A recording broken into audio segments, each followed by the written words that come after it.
এ হে, তার মানে তোর দাদার আগে বিল্ডিং আছে না? আচ্ছা এগুলা কথা বাদ দে, এগুলা কইলে 6 মাসেও শেষ হইতো না। শেষ হইতো না। আচ্ছা সকালে কতটি খাই মারিছিস গুস্তু? আর কি আর করতো রে, 15-20 কেজি গুস্ত একবারে রাঁধছে বুঝলি নাকি বোন?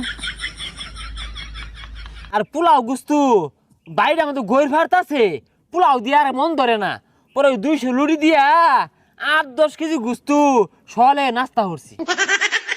এ তোরা ইলে কি হর সরকারি বন্ড লেগে যে দেখলে ভাগ পারতা শুলি, সরকারি বন্ড পাইছুলি না পাইলে আঙ্গুর বাড়ি যাইস গুস্তু লই আইস। ঈদের দিন গুস্তু না খাইলে খারাপ দেখা যা।